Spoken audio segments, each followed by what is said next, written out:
you started off as a business major, and halfway through college, you switched. You decided, I'm going to be a doctor, which is a huge switch. Those are the moments you live for on such a long tough journey, because there's many times where you feel like you want to quit.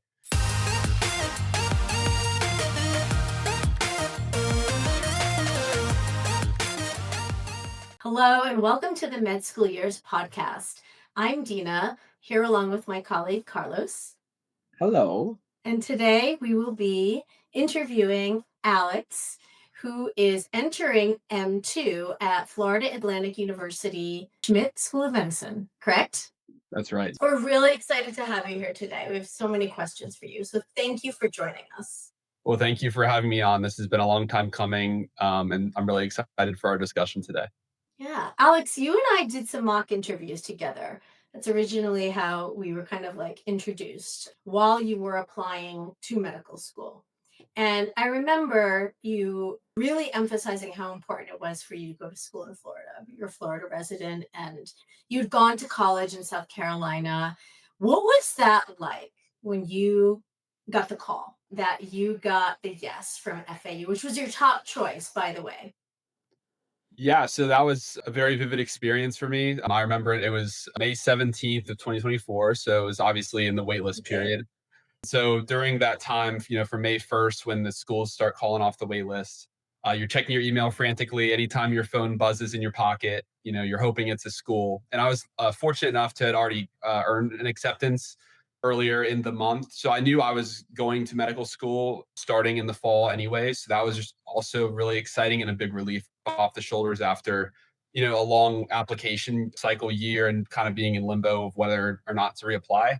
I remember I was in the clinic working as an MA and I got the call and I had missed the original call and I was like, oh my gosh, I think this is FAU because of the area code number. So I tell the attending I was working with. So I step outside the exam room and it was FAU, and just that weight off of the shoulders and being finally knowing where I was going to end up was a feeling you'll never forget. And I'm sure so many medical students feel the same way, when they finally figure out where they're going to go and where they're really ultimately meant to be for the long run. Thank you for sharing that moment. I think it shares a little bit or tells a little bit the folks that are listening to the podcast, the anxiety, right, that this process brings. It's a long process, and then you're waiting for that call, the email. So now that you've made it, was it everything you thought it was going to be? Yes, that's a difficult question because everyone's expectations and experiences for and in medical school are so different. And so what you hear is medical school is this, insurmountable challenge, and it's really difficult. And a lot of physicians will tell you, "Oh, I wouldn't do it again," or "You're so brave for going through that." And honestly, because my expectations for the difficulty in particular were set so high, I feel like I've been really able to manage my time well and succeed probably at a higher level than I thought I was going to be able to. And so I guess like managing those expectations is really, really important because it is tough and it has its moments where you want to crumble, but you just have to be someone who, doesn't crack under pressure. And I guess from a social and support perspective, it's been everything I've wanted it to be and probably more. Everyone there is going through the same challenges together. Everyone's in the same coursework, and so building those bonds throughout at least the first semester, when everyone's learning and acclimating to medical school, is really important. And those are friendships that I'll cherish for a long time. Alex, your journey to medical school is a little bit different. You started off, you graduated from Clemson, and you started off as a business major. And halfway through college, you switched. You decided, I'm going to be a doctor, which is a huge switch, right? And for a lot of students out there who are thinking to themselves, like, I started too late. I didn't know what I wanted to do in college, and now I want, to go to medical school and be pre-med, but it's too late. There's so much that goes into the application. What is your advice to them? Because you ended up as a biochemistry major with a near perfect GPA. You did so well. How did you get there? And what is your advice to those students who are out there thinking, I can't switch. I need to know from day one that I want to go to medical school? Yeah, so I think this is actually like a really important part of my application, and it just tells I think just tells a lot about my character and my personality. And so I guess that transition was really guided more by I wanted to pursue the coursework that I thought was interesting. So when I was in business, I always thought, the business calculus and the stats were really interesting. So I wanted to do something, take a few courses more on like the sciencey side. And so I took a few biology courses, and then I decided that that's really what I wanted to pursue academically. And then the desire to go to medical school kind of trailed short, like closely behind that. And I guess my message to all those people who are thinking that they're too late or they're behind, because it is a pretty competitive, thing to get into, and it is daunting. I remember sitting there thinking, "Oh my gosh, everyone in this room in my first biochemistry class, they're 2 years ahead of me, basically academically and in terms of their extracurricular activities." And if you just put your mind to it, you're able to accomplish, all of this, all the things that you would like to. And on top of that, it's really important to develop, good social support systems. So something I did was join Phi Delta Epsilon. It's an international pre-medical fraternity, to get connected with other students who were already, like I said, 2 years ahead of me on the path. And I felt like that kind of bridged the gap for me. And the more I got into it, the more I realized that I was capable of doing it. So just to reemphasize the importance of building connections and continuing to work hard and seeing something grow over a long period of time. I have a follow-up question, if that's okay. Um, Thank you for that explanation. I'm thinking back to the business, right? How have you, I mean, you spent 2 years as a business major. How have you applied those skills from business, or how have you seen connections to medicine? Yeah, so a lot, when I tell people that I was a business major before I decided to pursue medicine, that's usually the first question that people will ask, because they're, it's pretty intrigued. And to be completely honest, to this point, practically like not really any application. Okay. But I can see it having implications in the future, if I'm in private practice or even in, practicing in a hospital system. I think being able to like manage financials is really important throughout a physician's career. And essentially, if you're in private practice too and you're running a business, all those skills are definitely transferable. But having been a student for the past 6 years or so now, it hasn't really paid its dividends yet, but I'm sure it will someday. Thank you. So I want to add and ask a question, and maybe you can share a little bit to, again, right? Your journey was unique in that you had switch majors, so you made a switch. But can you maybe tell us a little bit, what was that defining moment where you said, I need to change course because this is not what I want to do? Like, Mm. can you like tell us what that moment was? Yeah, so I guess in my second year of college, so I'm thinking back now, it was my sophomore year of college. I was in an economics class. It was microeconomics. And I just remember this course being so much of a drag, and the exams felt very much like philosophical and like tricky. It wasn't to me. I was sitting there and I was like, if this is what economics is like, which I had, no previous experience in, I was like, I'm out. So I made it through the course, and I just didn't really have a great time with it. And that was kind of when I decided, why am I pursuing something that I have basically no background in? And it's definitely not my strong suit. I'd been told throughout my academic career that like the natural sciences and the hard sciences were like my strong suit, and I think that aligns with my passions. And so I kind of reflected on that moment in economics class, and I was like, you know what? I think I'm going to go all in on doing math and biochemistry and physics, because that's what I find interesting and that's what I'm good at. Thank you for sharing that. I'm curious to know, was there any resistance from anybody because of the switch? Because I know a lot of, you get influenced a lot by external factors and friends, family. They're like, this is what you should do. This is what you're sticking through. And then you're all like, no, I'm going to be a doctor and I'm going to go through the process. Like, what was your experience with that? Yeah, so it was definitely a tough transition. So I'll start with like my family's perspective. So I come from a family with no doctors, and no one else in my family has even pursued graduate school. So my family's obviously very supportive of me, and I think their main thing during that transition was to help me stay level-headed and be realistic with my expectations, right? Because I'm starting this journey, pretty much 2 years late, and so they were like, you might have to take a gap year or two. That's very much a reality. And we don't really have any context on this. So we're going to support you however we can, but we don't know what those things necessarily are. And then I guess from like a social side and support network side, I basically knew nobody in college to that point that was pursuing medicine. So it was really difficult just kind of being a lone ranger, going solo and blind into something like this. I came into in-person classes after my sophomore year, and I didn't know a single person in any of my like upper level science or biochem classes, which was obviously challenging to build relationships with people that already had their Yeah. relationships built and were already, thinking about applying to medical school to start immediately after their senior year. And so that was definitely challenging to to gain support from my like peers who basically had no advice to offer as well.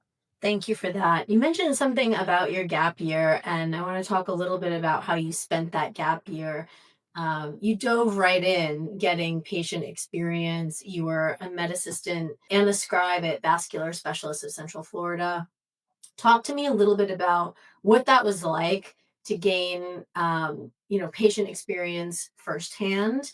And then alternatively, like once you got to FAU, you became president of the vascular surgery interest group, which I think is amazing. So talk to me a little bit about how impactful that gap year experience was for you and how you're implementing that now. Yeah, so I genuinely think that my gap year was the best possible way I could have spent it. So I pretty much began working at VSCF almost immediately after graduating college, and I was immediately thrown into the mix. I don't want to say thrown into the mix, but I was entrusted the role of being, essentially a lead MA and a scribe for any of the five surgeons that were part of this group. And so I guess the biggest thing I learned over that experience, having worked in more like rural areas like Claremont, so like west, further west outside of Orlando, and then also at the downtown Mhm. office, and treating all the various populations in the state of Florida was definitely an eye-opening thing for me because Florida is just such a diverse state in terms of, it has many large urban areas like I experience now being down in South Florida, and then also has a lot of rural areas. And so it was really great to gain that context, having being an aspiring physician who wants to stay in Florida and practice in Florida. And then on top of that, the hands-on clinical experience I gained before even stepping foot into medical school was so valuable. So I got to do a ton of wound care pretty much independently, aside from the physician. They'd see the patient and then ask me to do the wound care. I'd remove sutures and staples. I'd assist in office procedures in the endovascular surgery suite. So it was really hands-on experience in terms of like the clinical setting, and then also talking to patients and learning how to communicate with them and collect a history, dealing with patients from all walks of life who have really debilitating diseases. And I really think that those skills are applicable to virtually any specialty, and especially learning them in the setting of vascular surgery, where you're dealing with patients over the course of the year that are going from, having a small wound to having to get an amputation and being part of their journey. And then I guess for the continuity part into medical school and being the vascular surgery president of the interest group, I think was just a way for me to apply that knowledge and skill set that I had in terms of vascular surgery and the connections I had in the field, and being that person who obviously had a lot of experience in that. So I felt like I could plug in and be a good leader there. Transferable skills. I mean, transferable skills, right? That's what it's all about. And so taking some of the lived experiences for you to apply in what you're doing now. I want to sort of get into now the med school life. What is the biggest thing that you maybe had a misconception or somebody told you like this is what it's going to be, and then you're like, that's not what it's like from your experience? Yeah, so I guess that's a tough question because there's a lot of ways to view this, and every medical school is a little bit different. But I'd say the biggest thing that I honestly had like basically no idea or any context on going into it was the amount of research some students have when they set foot on campus, and the amount of research they continue to pursue throughout their time in medical school. And so that was very much anxiety provoking, and I get there and everyone is like talking about how all the research projects they've done. It's not that I lacked experience. My experience was just in patient care, working in vascular surgery, so just kind of different sides of the coin. And so be going into medical school without that experience and kind of learning how to conduct research in the correct way, and learning how to get mentors who do really good research and being a part of that is also aided in my journey because now I kind of see both sides of it now that I'm involved in a lot of research. And you are involved in a lot of research. And I mean, in you've only completed 1 year of medical school, and I'm looking at your CV right now, like, on an ongoing study through the Marcus Neuroscience Institute. For those watching who don't know, FAU is part of Baptist Health here in South Florida, the Orthopedic Center of Palm Beach County. Like, how did you find those opportunities once you got to med school? Yeah, so the ones that are like neurosurgery related and spine related. So one of my good friends in medical school, he really wants to be a neurosurgeon. So he came in with that kind of research background and had a lot of ongoing projects. So once I got to know him, he offered me a role in some of these projects, just to kind of get a feel for like writing abstracts and learning how to conduct research and do a literature review and kind of those basic skills, which I'm now using this summer at Jewett Orthopedic Institute, to spend the last 10 weeks doing research here, which has been my like primary research involvement. And I guess the bottom line that I've realized in with respect to research is about having really great mentors and Mm. being involved in a good team that everyone is has a very aligned vision to the project and is responsive and does work in a timely manner. And I think it just makes projects go a lot faster. And once you get involved, you learn so quickly and hands on. And I really see how research is such an important thing for medical students to do because it is the ultimate way to learn, in my opinion. You talked about connections with people that you started to meet, and clearly you say finding mentors. Is it difficult for you, or in general, right, in the setting that you're in, to find connections at network, or what is that process like so that you can find these opportunities, right? Because a lot of them are not posted in a board. Some of them are colleagues that are like, hey, I'm looking for people to help with this, or are you interested in this? Talk a little bit about that process for you. Yeah, so there's definitely like a point in the semester, at least from my experience, where everyone kind of scrambles at some point to find the research project for the summer. A lot of people go through the cold email method where they just find a bunch of contacts and just reach out to them and they say, "Hey, I'm a medical student. Here's my CV. I'd love to, be a part of your lab or do research with you." And at some point, a lot of people eventually have success because similar to med school, all it takes is one, PI to respond to you and say, "Hey, we'd love to have you." What a lot of my peers have done is they find people that are interested in the same specialty a year above them, and they develop a mentor-mentee relationship with them, and they help them get on projects with their mentors. And it's kind of like when you become a second year, you fill their shoes, and then when they're a third year, they're a little they're Pay it forward. and then they pay it forward, and essentially what happens. So it's really all about putting yourself out there and people that that are a year older than you that are able to mentor you. And I think the mentorship process has been really great in medical school. And the other thing too is when you're reaching out to people, I guess you could call it cold emailing. People, physicians are more likely to respond to students when they're a medical student opposed to being like a pre-med student. Um, Mm. it's honestly pretty shocking how you're perceived and like the amount of respect you're actually given as a medical student. So when you reach out and say, "Hey, I'm a medical student. Here's why I go to school," they're way more likely to respond, which is really great because it's great to see physicians that are willing to train and help the future doctors that we're going to be in 5 to 8 years, depending on what you like to pursue. So you've done networking for research. What other opportunities have you received or gotten for by networking that you were like, I didn't know that I could do that as a medical student?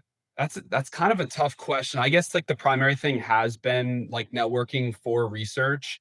And even now that I'm at the institution I'm doing research at this summer, the people here know other physicians and researchers at so many other institutions that they're able to connect you with. For example, the physicians here in Orlando, they know a lot of the groups in South Florida. And so they said, "Hey, if you ever want to do research down there, we can definitely connect you." But honestly, I feel like most medical schools are really well equipped in just about every facet you could imagine academically, getting involved in the community, research, like all of those things. And so it's really easy to utilize those resources that they have for their students. And South Florida, you mean the Miami area? Yeah, so I guess We need to school Carlos on what South Florida really means. Yeah, so South Florida to me, Floridians.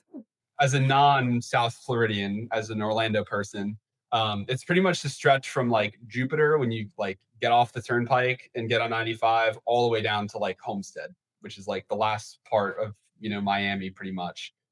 Or I Homestead's not really Miami, but Yeah, it's like the furthest point past Miami. yeah. But yeah, that's kind of for me. It's split into like two regions. There's like Fort Lauderdale's kind of in the middle, and then Exactly. we're north of that, and Yeah. then Miami's south. People who are not from Florida or come to Florida a lot think that it's just Miami, Yeah, South Florida. But yeah, it's like the bottom half, basically, the southeast bottom half. Okay. Yeah, Awesome. we're we have good beaches, so we have a lot of good stuff in here. So let's talk a little bit about where you are right now. Literally, you are in your scrubs. You are in a room in the hospital for your summer experience that you received a stipend for, correct? I did. Yes, That's amazing. Congratulations. thank you. What is it like to be in that environment? Like, do you stop and think on certain days, like, wow, like I waited so long and worked so hard to wear these scrubs, like to be a med student, and to be in this environment? Like, is it thrilling for you? Like, do you just love it? Yeah, absolutely. So I guess the kind of feeling you're describing is what I felt the first time I put the scrubs on to go up into our anatomy lab. So I think a lot of medical students have that experience when they, walk into the lab the first time and they meet their donor. Those medical students that are fortunate enough to have, a real human cadaveric donor. That experience for me was the one where I was like, wow, like I'm actually in this and I'm doing it. Like I'm a med student. That's how I felt when I walked into the lab the first time. And I guess for this summer, it's I'm not actually like on the clinical side. Like I'm just on the research side, and we get to wear scrubs because every now and then we have to go into the clinic to measure a patient for a study that we're doing or whatnot, and then also just from a comfort perspective. But I guess every time I walk into the specialty hospital here that I work in, I get filled with a sense of gratitude, and same with every time I set foot into the College of Medicine. And I wake up every day, I get in the car, I get ready every day, like very thankful that I get to do what I get to do. A lot of people would absolutely kill for this opportunity, and so I want to make the most of it on every occasion that I get. There's a lot of gratitude there. We hear that a lot from medical students that as a pre-med, you're anxious to get into medical school and then you get to medical school. And there's a little bit of a change of perspective, right? That anxiety of like, I want to be a doctor, I want to be a doctor. And now you're doing it from a different lens of being grateful for the things that are presented to you, the opportunities that are presented to you. So it's good for you to share and reinforce that because I think it comes full circle, I think, as pre-health students are listening to it. And even as you go further into your journey and you start doing a lot more clinical work, and that's the focus, right? And then as you go and transition into your process for residency. But a quick question, what has been the biggest challenge for you this past year as a first year medical student? Yeah, so I guess I think my answer is pretty basic and would be pretty unanimous amongst medical students. But I guess learning how to study and master how to go through that volume of information that you're presented on a daily or weekly basis. So it's medical school is very different from college in terms of the structure, the amount of material, and then the way you're expected to understand it and be tested on it. So you have to know the content really inside and out. And it's not like college where you can get away with, depending on the class, studying 5 days in advance and doing well on the test. You have to study it like every single day. So like, Every day. yeah, the most days that I'm like I behind hear that a lot. is like 1 or 2 days like maximum, or I like can't do anything else besides like work on getting caught back up. And so I guess there's definitely like a learning curve on how to get adjusted to medical school life and how to best approach the content. And what I will say is over the course of the last year and moving forward, your bandwidth for the amount of information you can retain goes up exponentially as you get further into school. I don't know if it's just because you're interacting and studying every day or it's just a maturity thing, but that's definitely like a change that I've noticed over the past year. What have you done to sort of mitigate the challenge that you face? Like how do you adjust quickly? Yeah, so when you start medical school, you're pretty anxious about like, oh my gosh, like I would hate to fail. Like that's definitely crossed my mind. I was like, you can't mess this up. This is what I worked so hard for. And I guess you just have to really love what you're studying, right? So even if a certain block isn't your favorite, let's say you really like don't like GI or you don't like cardiology or something like that, you have to learn to love it while you're in it, and it makes it a lot easier to understand. And then also something that a lot of medical students use, and I'm sure you guys have I've heard of before, is like Anki, so spaced repetition software, and then using question banks, and eventually everyone takes a little bit of a different approach to their studying process, but I'd say if you boil it down, everyone uses some combination of those things to succeed. Thank you. Alex, let's talk a little bit about wellness. When you were at Clemson, you, if I recall, were very big into fitness, correct?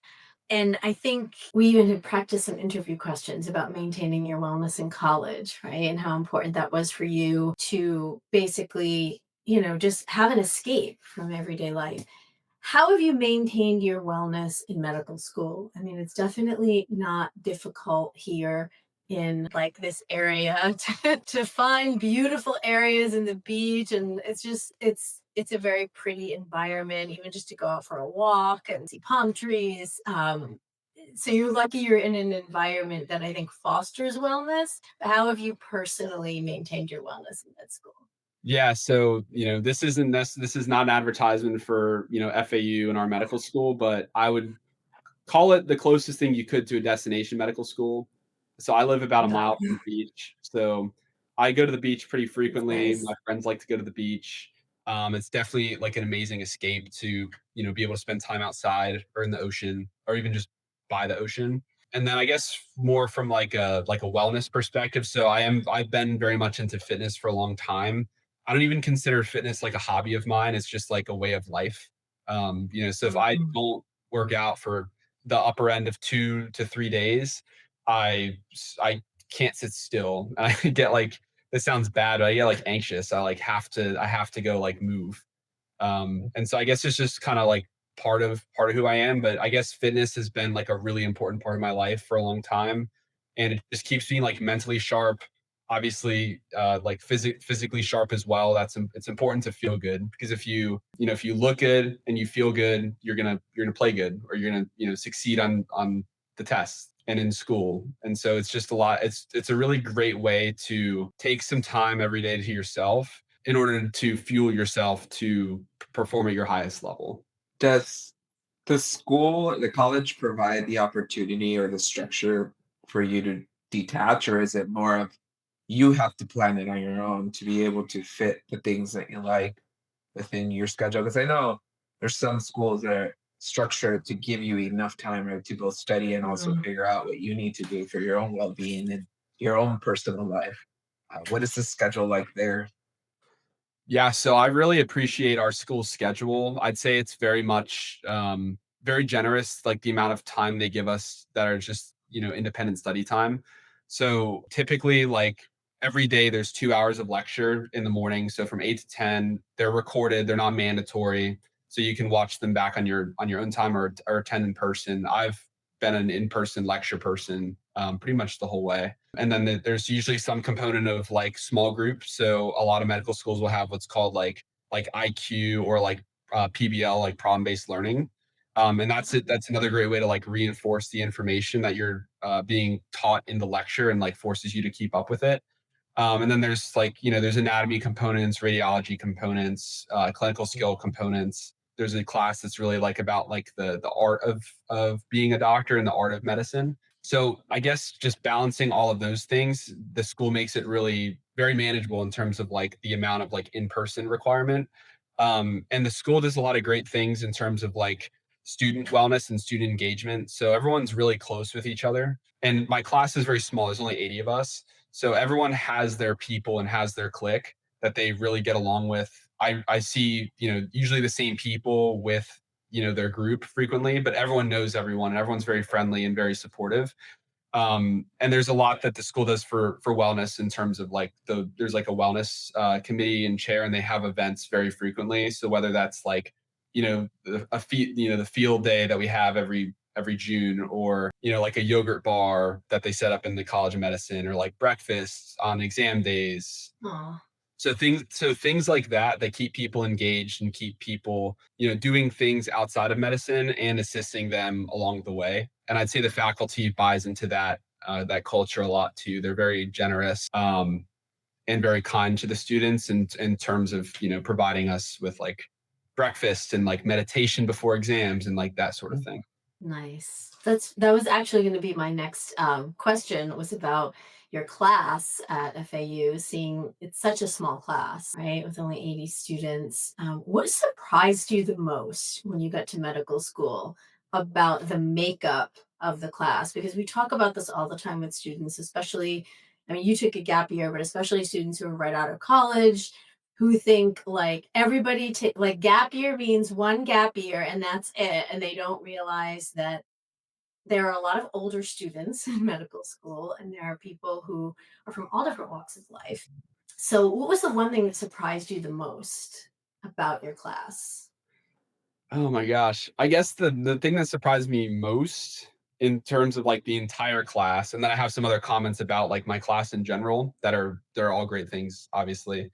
Um, but I guess it felt like, even the first day of orientation, it felt like a middle school dance. So like all the guys are like on one side of the room, like meeting each other for the first time, and all the girls they're on the other side. And everyone's like aware of this reality. It's not like it just kind of happens naturally. Everyone's a little like nervous on the first day or like whatever it is. But in terms of being such a small class, 80 students, it very much can feel like middle school all over again. Kind of in a funny, like joking way, not in any Yeah. bad Yeah. manner. And then I guess in terms of like, people from different walks of life. So I think our medical school is like on like relatively on the younger side. So there's like a direct pathway program from FAU high Mhm. school. So they basically Yeah. complete college and high school simultaneously. And I have some classmates that were like 19 and 20 starting medical school, which is obviously very young. So that probably drives the average age down a good bit. But I feel like I'm definitely like on the younger side just a little bit. And then in terms of like the actual like composition of the class, so FAU is a pretty out of state friendly school. So I think my class in particular was like 40% in state Floridians and then 60% out of state. And I would argue that probably like 40% of those, or sorry, the other 40% of students that aren't from Florida hail from California. So it's really Wow. nice to have people from all over the place. And I think that's one of the most amazing things about medical school is being able to learn from everyone's like past experiences. And then everyone's kind of an expert in something, and they have so much to offer and share with one another. And so that certainly includes coming from different walks of life and, having lived somewhere different geographically as well. Thank you. Yeah. How about degree wise? Like, are they all pretty traditional science majors, or do you see a difference in majors? Because that's the question we get asked. Like, everybody has to be a biology major or microbiology, right? What do you see? What have you like learned from your classmates? Yeah, so I'm trying to think. I don't know of anyone who is like, something completely offshoot from science. I don't know anyone who's like an English major or like communications major or something like that. I would say probably the majority of people are like, microbiology or biology or like psychology majors or something like that. I do have some friends who are like engineers though, so they're, biomedical engineers or like computer engineers, which obviously, the amount of science and coursework and physics and mathematics you have to take in engineering teaches you how to problem solve essentially. And so that skill is Absolutely. extremely transferable to medicine. So they don't really have a tough time picking up complex topics in medicine. So now you're entering M2. What are you thinking about, for if you have started to think about specialties and residency? Yeah, so that's another thing where I kind of came into medical school not necessarily undecided, but I kind of had That's ruled out good. a good group of a certain amount of specialties. And I think the experience that really informed what I would like to do was my experience working in vascular surgery. So I realized like the way a surgeon's able to impact a patient at like an acute moment in time where they perform, an intervention that makes their life a lot better or saves their life even. I really want to be able to do that. That's like an amazing gift and like a really amazing, rewarding career. But I don't know that vascular surgery would be the thing that I would like to do just because you're treating patients that are part of like a really unhealthy part of the population, and a lot of the really intricate surgeries you're doing, they're just like a band-aid on the inevitable in terms of their health. And unfortunately I saw the way that impacted like the surgeons I worked with. Is that's something that they expressed to me that they disliked about vascular surgery. Wow. But in terms of the like surgical like technology and that sort of thing, it's an amazing field. And so I guess that informed my decision to pursue orthopedic surgery for the current moment. Is like I feel like I can provide those same sorts of interventions to patients and help them, perform at the level that they once were at or restore function to be able to do the things that they love to do. And as someone who's really passionate about fitness and, that being such a big part of my life, being able to restore that for patients would be, an incredible way to spend a career. And so I think it combines like the patient centered aspect of like what I learned in vascular surgery and like being the front line of like medicine in terms of like the interventions we're able to provide, but also bridging that with something that's really important to me and being able to connect with patients at that level as well. It's fascinating that you're exploring all of these things using the skills and the knowledge acquired at your experiences, and how you are finding yourself saying, I could do this, but not in this setting. I'm switching over to this because this is where I have a passion and interest. And I think it brings to the surface for anybody that's interested in medicine and then as they enter medical school that this is not an easy decision to make in terms of like, I come in and this is going to tell me, right? There's no test that could tell you, and it's through the exploration and decision. So hope to hear back from you in the future of what route you ended up going to, because again, you might change next year and be like, never mind, I want to do something different. And medicine is ever evolving and it's changing, and you never know where you're going to end up.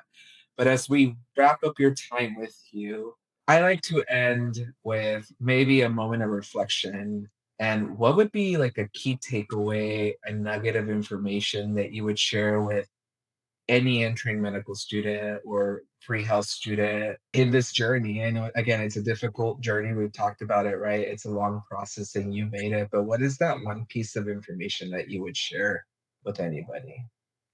Yeah, so I'm really glad you asked a question like this because I think through like this short interview, you guys have probably been able to see that like reflecting on things is really important to me, and I feel like learning from experiences is super valuable to informing your future.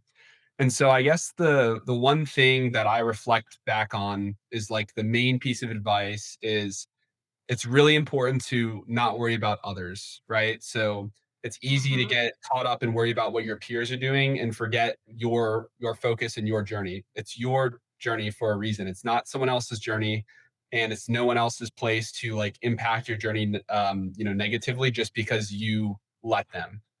And so there's been many times and many inflection points throughout like my journey now that I've been in it for a couple of years where I think back to, and I just remember talking to someone who's above me. So whether that's like talking to a surgeon or talking to a resident or talking to a med student while I was still in college, and seeing how every step that I've taken has elevated me towards my ultimate goal, and then being able to look back on those things and see how much I've accomplished. And at each point, I feel there's been a certain moment where I feel like, wow, I can do this. And I think that's like those are the moments you live for on such a long tough journey, because there's many times where you feel like you want to quit, and there's always something that kind of keeps you going, and it's those moments where you think, wow, this could be me, I can do this. And I think those are the things that keep me going. And then obviously the amount of gratitude that I feel, that I get to do this on an everyday basis.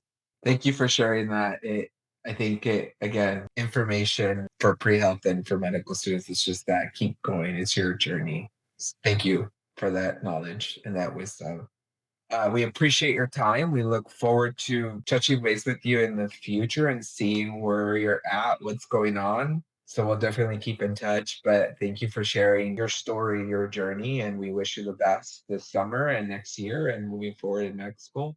Who knows? Maybe we'll run to you in the future. I'll go visit Florida. I might run Get into to know. someday. Who Yeah. knows? I'm not very far from you. So Yeah, Yeah. there you go. We'll go I visit drive by the Florida. med school all the time. Oh, Yeah, well, wow. thank you Yeah. both so much for having me on. I really appreciated this. I've been looking forward to this pretty much my whole summer. So it's great to see Oh, you. so It's great to sweet. pay it forward, Dina. Your services are like just absolutely incredible, and I credit like my Thank you. success in the application cycle, a kind of a non-traditional student, to you and your team. And so, That's you really know, sweet. Thank you. it's just been an amazing time. So I really appreciate this opportunity. Thank you so Thank you so much. much.